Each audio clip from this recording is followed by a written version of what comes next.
This might be a good video to skip if you haven't read Wind and Truth. There are just some things about the Heralds I can't talk about without talking about spoilers from that book. So you've been warned. If you are sensitive to spoilers, come back when you're done with Wind and Truth for this one. What is a herald? It's a question with a pretty specific answer. A herald is a former mortal chosen by honor and connected to the shard. To join, one needs to have a connection to the shards of Adenalcium, as well as willingly swear an oath to honor. This might seem a little pedantic, but the heralds swore their oaths for honor, not to the being of honor. It sounds a little weird and is a little murky, but it is important for something I'll talk about a little later. Honor saw the heralds as his angels of honor. And through their bond and connection to him, they're able to pull investiture directly from the spiritual realm to fuel their bond to honor, the Oath Pact, as well as lock their souls at their current age, giving them immortality. Although I should mention, the Oath Pact itself doesn't grant immortality. It's actually a two-step process, which I will talk about a little later. When talking about the abilities of the heralds, things get a little murky.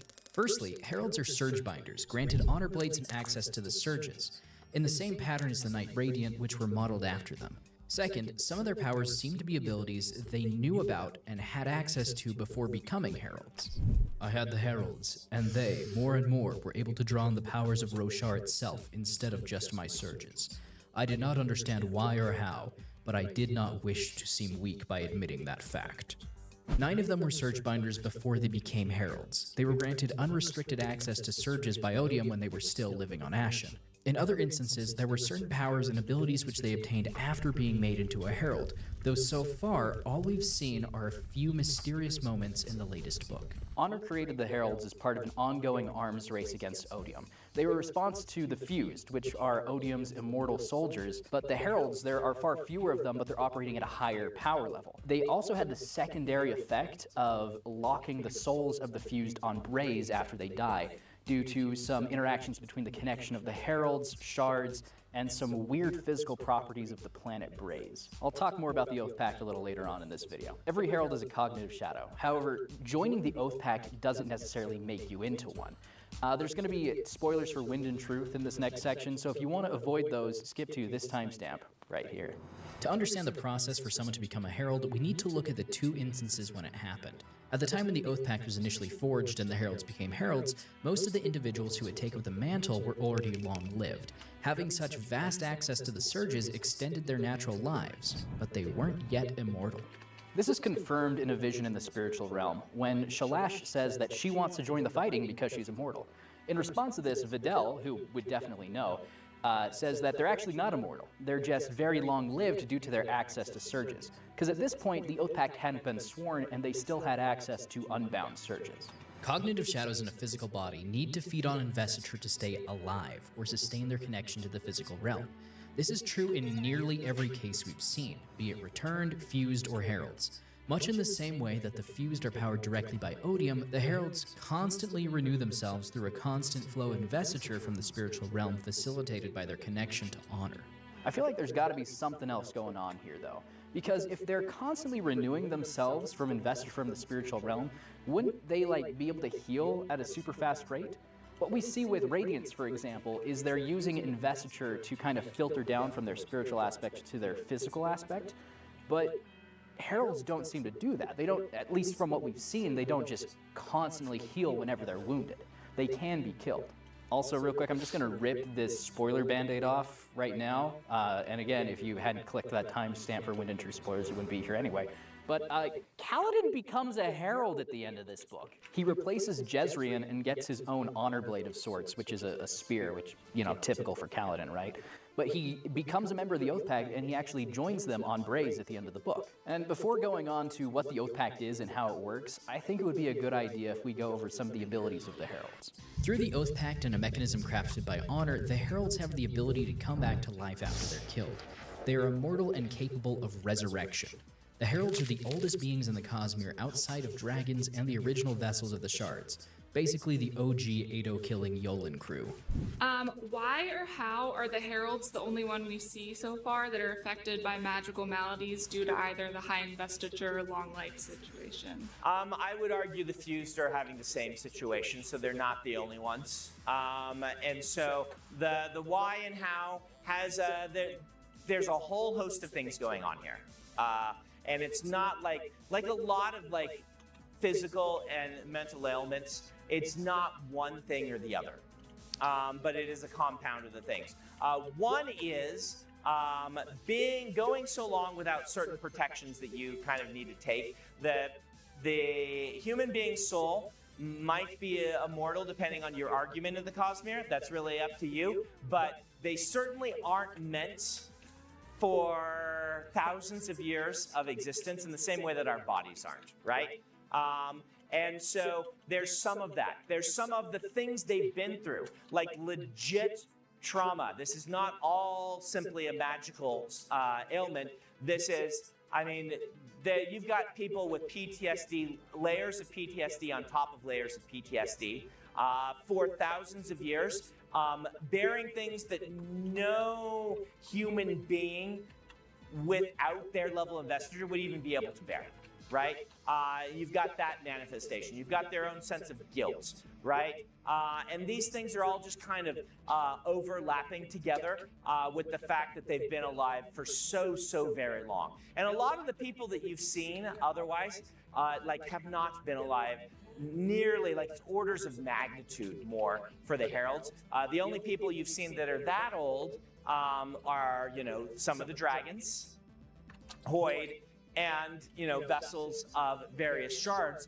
And you're basically at that group. And this is a group who knows what they're doing. Either they were built like the dragons, this is part of their innate nature that they are functionally immortal. Or you are getting the shards, which this doesn't affect, right? Or you're getting people that are 300 years old, which is a very different thing, Cosmere-wise, than having lived for, you know, thousands and thousands of years, part of it being tortured. When the heralds return from Braze, a body of investiture is created for them. It's not like a substantiated light weaving. This is just investiture that has been changed into matter for the cognitive shadow to inhabit. And as a bit of an aside, I don't think that if you stabbed a herald with like an anti-stormlight dagger that they would fizzle away. I think the body provides some shielding to their souls and spiritual aspect. But that's just a me thing. Matter, energy, and investiture in the Cosmere are the same thing. So their bodies are investiture that has been turned into matter. This mechanism was created by Honor because he finds the method that the Fused used of inhabiting the body of the singer and just kicking out their soul to be abhorrent. Heralds have access to surge binding. Primarily, this is done through their use of honor blades. Part of the agreement made between Honor and his heralds was that their surges would be taken away and given back to them in another form. Most of you once served him, Tanavas said. He granted you its power. There's a connection we can exploit, so long as the circle contains enough of you. Strongest would be 16, or my own number of 10. It cannot be 9. If you speak oaths to me, my power can be channeled and governed by rules to prevent cataclysm. I will take back your surges, then grant them anew, and together we will become a force that both protects Roshar and binds the enemy away from it. As we just read, the heralds were gifted their surges back with the bestowal of honor blades. These blades are created from Honor's god metal, and they give whoever is wielding them access to the 2 surges associated with that herald. And as a fun fact, the radiant orders associated with the heralds were based off of the abilities that the honor blades granted them. Each herald can only use surges when they're wielding their honor blade, or at least this was the case when Honor Tanavas still existed to enforce his laws. It's unclear how things will function now going forward. Because anyone wielding an honor blade gets access to those surges, assuming they have investiture to power it, they are some of the most powerful magical artifacts in the entire Cosmere. And that's why I'm here. One of my Sellish contacts was able to get this Else Caller honor blade for me, so hopefully I will be able to get off this planet now that events have transpired. Anyway, Honor's regulated surge binding in other regards as well. The Knight's Radiant abilities were modeled off of what the Heralds can do. Their powers were similarly restricted in what they could do with surge binding. But as we've seen through the entire Stormlight archive, Honor no longer exists to enforce his laws, at least not in the same form he did originally. Because of this, it appears that some of the Heralds are now able to use some of the old surges and powers outside of them again. Another ability the Heralds have that we haven't seen much of is their superhuman strength and speed. We've seen this with Nail, Ishar, and Taln in the books so far, and we don't really know how they can do this or why. It might be one of the powers granted to them outside of surges, maybe one of those powers of Roshar. When Taln, bearer of agonies, decides to throw down in Wind and Truth, he moves fast enough to break this sound barrier. So, I think it's pretty clear something magical's going on. What is somewhat strange is that they don't seem to need a source of investiture to do this. At least as far as I can tell. They're just crazy strong and powerful on their own. As a bit of an aside, this seems to me like a different version of a Psy Blow from the uncanonical Dragonsteel Prime, where we've seen people move faster than the speed of sound by concentrating their cognitive aspect. But in Dragonsteel Prime, it's only done in quick bursts, not the crazy prolonged doom-slaying action we see from Taln in Wind and Truth. These superhuman physical abilities are complemented by a side effect of their agelessness. Heralds have been practicing combat for over 6,000 years. At this point, they're some of the most skilled fighters in the Cosmere. Even Ishar, who's viewed as one of the weaker duelists amongst the Heralds, is able to deal with an entire squadron of Windrunners like it's nothing. As a matter of fact, no one beats Taln in one-on-one combat, and it's not even close. I am Will. Hey. I was wondering if who in the Cosmere could beat Taln in a fight back when he was in his prime. Back when he was in his prime, who in the Cosmere can beat Taln in a fight? It depends if what level of abilities he has access to. If you're saying like access to full abilities and things like this, I don't know of anybody who could beat him in an actual one-on-one fight. Yeah. Thank you. Yeah. I guess since I'm talking about Taln, and before moving on to abilities that all Heralds possess, I'll mention here that he's the only original Herald that's not from Alaswa. He was born on Roshar. We also know that he didn't really care much for the shards. He tried to kill cultivation and his soul was warped. We also know that Kalek gave him a weapon, and I think that this was a weapon that he tried to use to kill cultivation. Perhaps it was a Dawn Shard, because there's some implication that Dawn Shards were used on Ashen, so perhaps they were brought over and incorporated into the weapon that Taln tried to use to kill cultivation. Another piece of evidence supporting this is Honor's reaction in Chapter 65 of Wind and Truth, but if we can believe that reaction is a little dubious. Part of the deal was that the Heralds and all surges on Roshar would be bound. This binding was instituted because unbound surges caused the destruction of Alaswa, turning it into Ashen. But the Stormfather also seems to state that the Dawn Shards were involved in a previous book. He says that it was the Tranquiline Halls that were destroyed by Dawn Shards, but whether or not he's referring to the halls as in Ashen or some other place is debatable. That said, no direct evidence that a Dawn Shard was used in the destruction of Ashen exists, and they, more and more, were able to draw on the powers of Roshar itself instead of just my surges.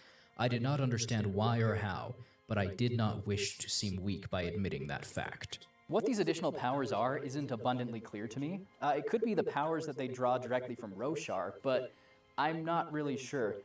What do you think the powers that the Heralds draw from Roshar are? I'd love to hear your theories in the comment section down below. And I hope we will find out what these abilities are, especially with the Heralds apparently playing a bigger role in the back half. The Herald's ability to resurrect is key to their main magical purpose on Roshar. The combination of their oath to honor, their immortality, and an interaction with some strange physical properties of the planet Braze allows them to form a lock with their souls. This locking mechanism, called the Oath Pact, prevents the souls of the fused from returning to Roshar, temporarily blocking their ability to rejoin the war. My friend pointed out to me that heraldic resurrection is more like a respawn in a video game. Instead of coming back from the dead and raising into their old bodies, they load into a fresh new one. This locking up of the fused formed the whole basis for Honor's war against Odium, as the Heralds fought and held captive the fused and Odium during each desolation and the times between them. In order for the locking mechanism to work, all 10 Heralds need to be on Braze, or another stable number of powers, 16, 1, 4, or 10.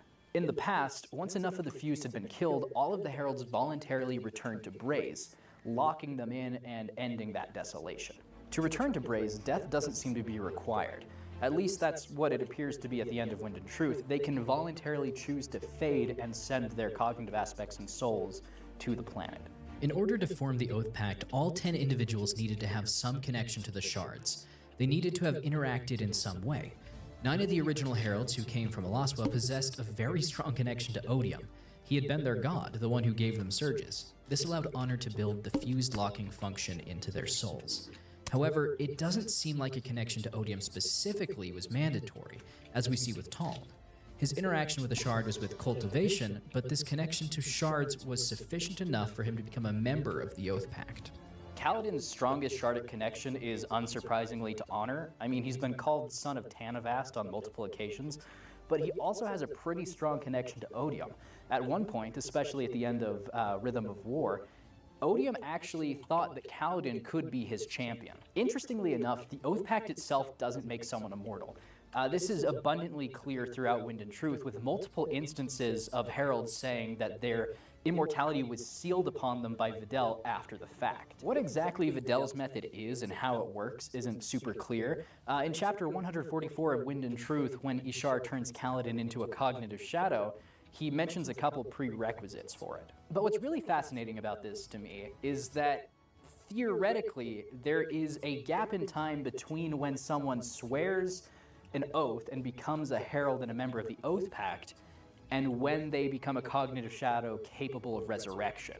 If Videl's method isn't used on them and immortality isn't sealed, what happens? The fact that it's called Videl's method is pretty interesting, because it was called that before they were made into heralds, which implies to me that she knew about it academically at least, and perhaps applied it to someone on Ashen. She may have granted someone immortality then, but maybe not, because Ishar mentions there's some prerequisites for it to work, which I'll read here in a second. Swords began vanishing from the circle. Kaladin fell to his knees before Ishar, who touched him on the sides of his head. This is Videl's method, Ishar said. It relies on skills I have not used in a long time. Powers of the Surge is outside of Stormlight Radiance or the Honor Blades. It requires an oath forged and a bit of a god. Kaladin's eyes went wide as something burned within him. He could feel the others, Taln, Ash, Videl, Shauna. They felt terrified, worried they were heading toward torture. This is working, the wind whispered. Kaladin, it's working. The Oath Pact preserves the Spren. I hope we will be beyond him too, Ishar said, seizing his blade. He looked to Kaladin. But even so, I might lose myself again. Not all of the rot upon my soul was because of the power of Odium Stormblessed.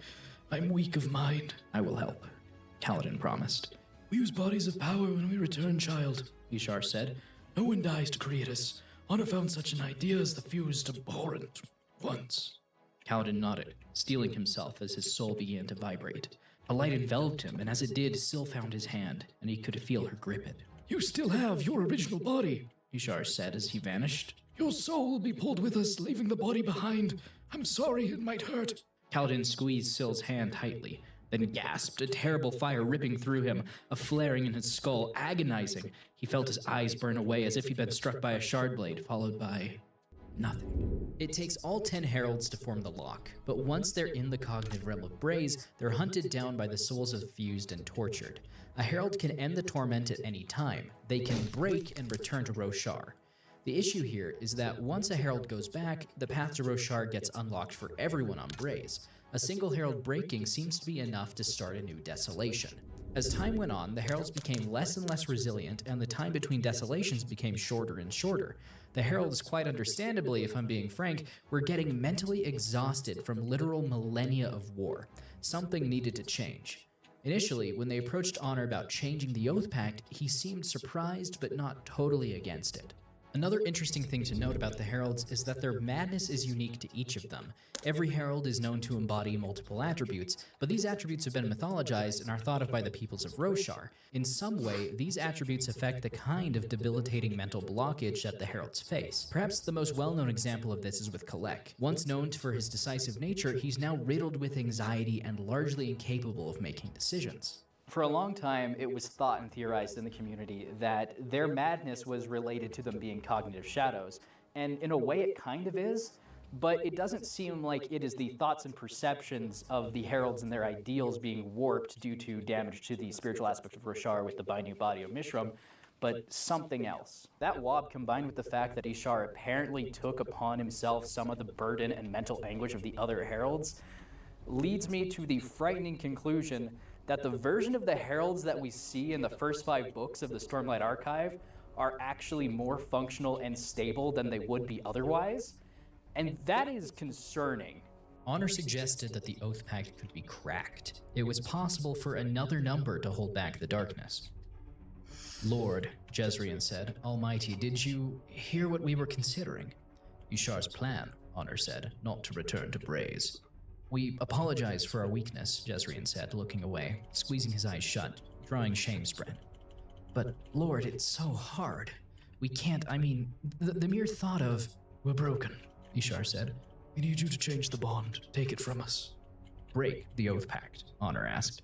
Change it, so that others can take our place. Ishar said. Or maybe make it allow half of us to hold the bond for one isolation, then trade it for the other half. 5? Honor said. No, impossible. 5 is a number of weakness, no symmetry, no power. Perhaps 4 would work. The number of Adonalsium's 4 aspects. Or 10, 16. 1. Dalinar felt cold. 1? 1 Cosmere, Honor said. 1 truth, 1 Adonalsium. A number of power and strength. 1, Ishar whispered. 1 could remain? It would be a cracking of the Oath Pact, Honor said. You would need to acknowledge that and decide, to give of your honor in some small measure. There must yet be 10 to hold the core, but 1 could stand at the forefront, like a soldier in the lead of a formation. For this reason, 1 herald and 1 herald alone would be able to hold back the darkness. The only herald who had died that desolation because he chose deliberately the hardest battle. This herald is the Bearer of Agonies, Talanel Elin. Talon's title of Bearer of Agonies took on a new meaning, or perhaps gained it here. The other 9 heralds, after consulting with Honor as to whether or not it was possible, decided to leave Talon alone on Braze, forcing the entire Oath